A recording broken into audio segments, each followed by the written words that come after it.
God real में exist करता है। तो आज हम भी समझ लेते हैं कि कैसे गॉड से बड़ा हम कुछ भी इमेजिन नहीं कर सकते। हम मानते हैं कि गॉड सबसे बड़े हैं, तो भी आपके माइंड में इमेजिन किया आपने, लेकिन आपके पास रियलिटी में वो नहीं है। दैट मीन्स सेंट एंसेल्म कह रहे हैं कि जो आपने इमेजिन किया वो रियलिटी में अगर नहीं है तो वो बेहतर नहीं। Hey guys, welcome back to our channel. आज हम लोग पढ़ने वाले हैं सेंट एंसेल्म का ऑन्टोलॉजिकल आर्गुमेंट। इस आर्गुमेंट में सेंट एंसेल्म ने गॉड को प्रूफ किया है कि गॉड रियल में एग्जिस्ट करता है। तो आज हम भी समझ लेते हैं कि कैसे सेंट एंसेल्म जो प्रूफ किया है, कैसे प्रूफ किया है कि गॉड एग्जिस्ट करता है। आज तक तो हम लोग भी प्रूफ नहीं कर पाए, हमारे मन में भी क्यूरियोसिटी आ रहा था किस तरीके से गॉड को प्रूफ किया जा सके। बहुत लोगों ने ट्राई किया पर नहीं कर पाया, पर इनका लॉजिक समझते हैं और गॉड रियलिटी में एग्जिस्ट करता है, ऐसा सेंट एंसेल्म कहते हैं और बाकी सभी लोग भी कहते हैं। लेकिन इनका लॉजिक हम समझने वाले हैं आज, जो कि हमें पढ़ना भी है और बहुत इंपॉर्टेंट और इंटरेस्टिंग है। तो इसके लॉजिक को समझते हैं और इनके बहुत सारे क्रिटिसिज्म भी आए हैं। जो अलग अलग साइंटिस्ट जो हैं वो अपना अपना अलग अलग फिलोसोफर जो हैं उन्होंने अपना अपना क्रिटिसिज्म दिया है इनके थ्योरी को, ठीक है, उसको भी समझेंगे। गाइस, अगर आप चैनल में पहली बार आए हैं तो चैनल सब्सक्राइब कीजिए, वीडियो को लाइक कीजिए और शेयर कीजिए। चलिए क्लास को स्टार्ट करते हैं और समझते हैं कि सेंट एंसेल्म ने किस तरीके से गॉड को प्रूफ किया। ये बहुत ही इंटरेस्टिंग होने वाला है जानने के लिए। लेकिन अब सेंट एंसेल्म ने इतना अच्छा लॉजिक दिया है तो उनके बारे में जानना भी हमारा फ़र्ज़ है। तो हम समझते हैं किस तरीके से, क्या, कैसे, कहाँ पैदा हुए, इनके बारे में बैकग्राउंड थोड़ा समझते हैं हम।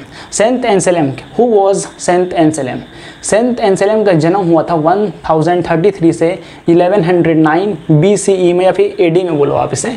वॉज एन इटालियन में पैदा हुए थे वो। क्रिश्चियन फिलोसोफर कहा जाता है उन्हें, क्रिश्चियन फिलोसोफर, और थियोलॉजियन भी कहा जाता है। थियोलॉजियन क्यों बोलते हैं उन्हें?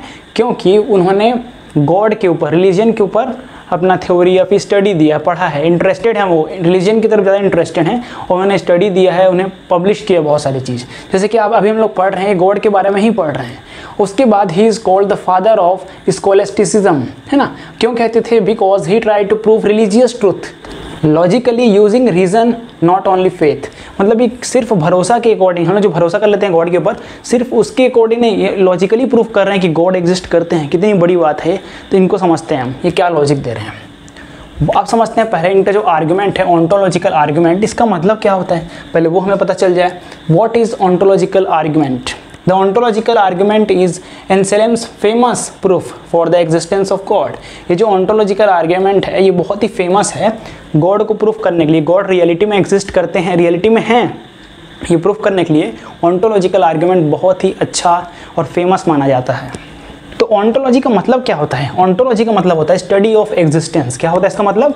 स्टडी ऑफ एग्जिस्टेंस मीन्स कोई ऐसा चीज़ जो एग्जिस्ट करता है उसके बारे में पढ़ाई कर रहे हैं, वो होता है इसका मतलब। अब समझते हैं एंसेल्म क्या प्रूफ करना चाह रहे हैं। Anselm try to prove that God must exist simply from the idea of God itself.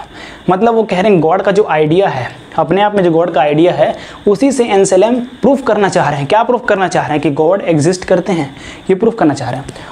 और विदाउट यूजिंग फिजिकल एविडेंस, वो ऐसा कोई प्रूफ नहीं देंगे, ऐसा फिजिकली प्रूफ नहीं देने वाले वो आपके माइंड के थ्रू प्रूफ करेंगे। ये बहुत ही इंटरेस्टिंग होने वाला है और मैं आपको बहुत ही सिंपल लैंग्वेज में पहले समझाऊंगा, उसके बाद हम इसका प्योर स्टेटमेंट समझेंगे, जिसको मैंने आपके लिए लिखा है बहुत ही सिंपल लैंग्वेज में। ये बहुत ही सिंपल लैंग्वेज में लिखा है मैंने, बुक में बहुत ही डिफिकल्ट लैंग्वेज का यूज़ किया गया है, मैंने आपके लिए बहुत ही सिंपल लैंग्वेज में लिखा है। आप जरूर इसका स्क्रीनशॉट ले सकते हैं। और साथ ही गाइस, आपको समझ अगर थोड़ा भी आएगा तो प्लीज़ चैनल को लाइक करना और कमेंट करना, आपका फीडबैक बहुत ही इंपॉर्टेंट है मेरे लिए। तो चलिए हम आगे बढ़ते हैं और मैं आपको प्योर सेंट एंसेल्म का ऑन्टोलॉजिकल आर्गुमेंट को अपने लैंग्वेज में समझाता हूँ। उसके बाद मैंने जो नोट्स बनाए उसको पढ़ेंगे।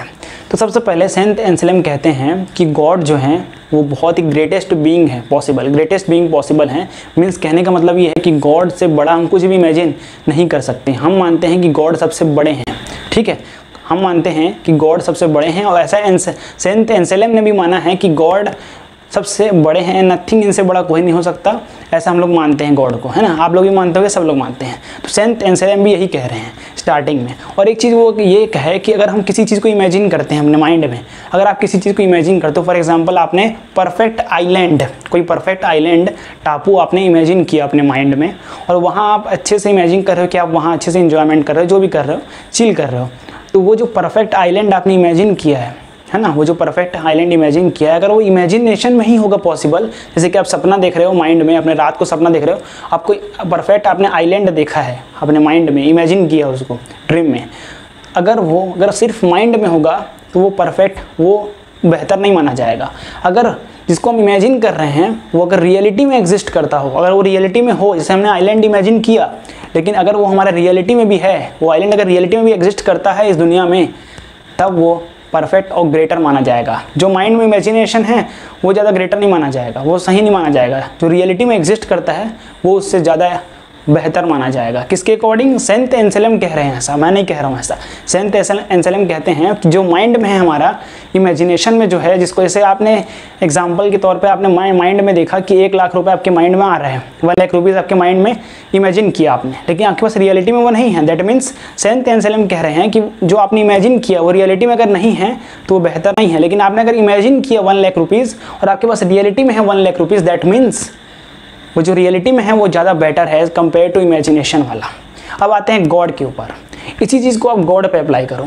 जैसा कि गॉड को हम लोग इमेजिन किए हैं कि गॉड एक बेटर कंसीवेबल है, मीन्स गॉड को हम ग्रेटेस्ट इमेजिनेशन में ग्रेटेस्ट दिखाते हैं। गॉड सबसे बड़े, उनसे बड़ा कोई नहीं हो सकता, उनसे बड़ा पावरफुल कोई नहीं हो सकता, ऐसा हम इमेजिन करते हैं। अगर वो हमने ऑलरेडी उन्हें इमेजिनेशन में ग्रेटेस्ट मान लिया है, लेकिन अगर वो रियलिटी में माइंड में हमने मान लिया ग्रेटेस्ट, लेकिन अगर क्योंकि हमने उसे माइंड में रियलिटी में क्योंकि हमने माइंड में उसे मान लिया है और रियलिटी में अगर वो एग्जिस्ट ना करे तो ये गलत हो जाएगा। इसलिए गॉड को रियलिटी में एग्जिस्ट करना ही होगा ग्रेटेस्ट बनने के लिए, क्योंकि अगर वो रियलिटी में एग्जिस्ट नहीं करेंगे दैट मीन्स वो ग्रेटेस्ट नहीं बन पाएंगे, है ना। सेंट एंसेलम के अकॉर्डिंग गॉड ग्रेटेस्ट नहीं बन पाएंगे, और उसको तो हम ऑलरेडी माइंड में इमेजिन कर रहे हैं कि वो ग्रेटेस्ट बीइंग पॉसिबल है ना, मतलब ग्रेटेस्ट इमेजिनेबल चीज़ है, थिंग है। तो वो चीज़ जो है ग्रेटेस्ट इमेजिनेबल एग्जिस्टेंस से बीइंग है, तो अगर वो चीज़ रियलिटी में अगर नहीं होगा दैट मीन्स वो ग्रेटेस्ट होगा ही नहीं, क्योंकि जो ग्रेटर चीज़ जो रियलिटी में होता है वही तो ग्रेटर होता है। सेंट एंसेलम के अकॉर्डिंग मैंने आपका एग्जांपल भी दिया रुपीज़ वाला, अगर 1 लाख रुपीज़ रियलिटी में होगा तो ग्रेटर है। सिमिलरली अगर गॉड अगर माइंड में ही ग्रेटेस्ट हैं, हमने ग्रेटेस्ट मान रखा है, और रियलिटी में अगर वो ना अवेलेबल हो तो ग्रेटेस्ट कहाँ रह गए। इसलिए उन गॉड को ग्रेटेस्ट अगर बनना है तो रियलिटी में होना ही होगा, और इसलिए गॉड एग्जिस्ट करते हैं क्योंकि वो ग्रेटेस्ट हैं, हमने ग्रेटेस्ट माना है, तो दैट मीन्स गॉड रियलिटी में भी एग्जिस्ट करते हैं।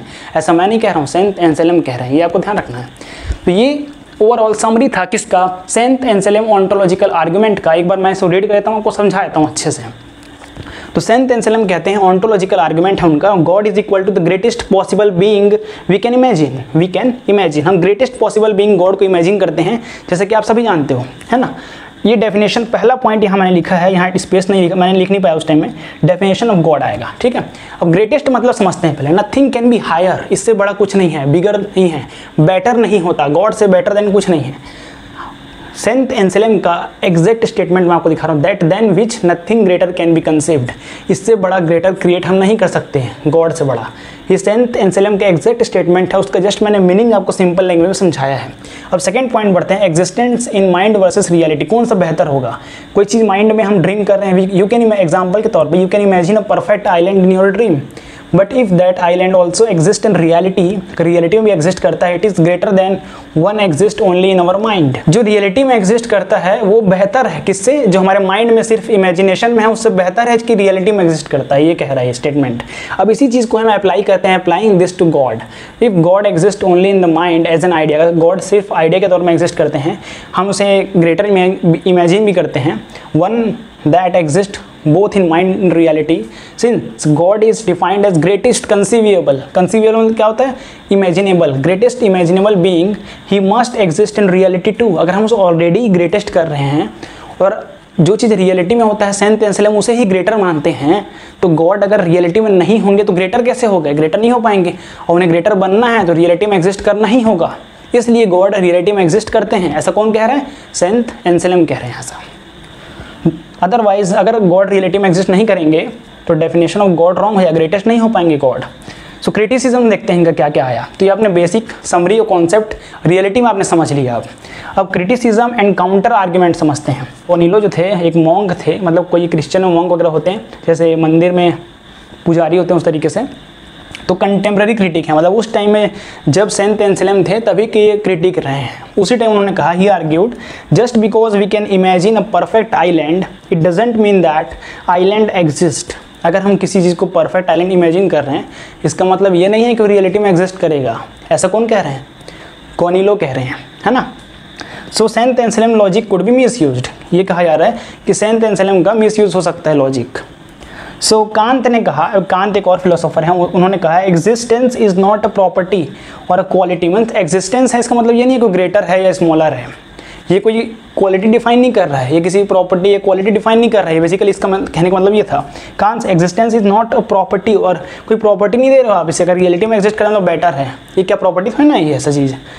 सम से ब्रिलियंट प्रूफ, कोई कह रहे हैं सेंट एंसेलम का जो लॉजिक है, जो आर्ग्यूमेंट है, वो बहुत ही ब्रिलियंट प्रूफ किया उन्होंने, और कोई कह रहे हैं कि ये वर्ड प्ले कर गए, शब्दों से खेल गए सेंट एंसेलम ने।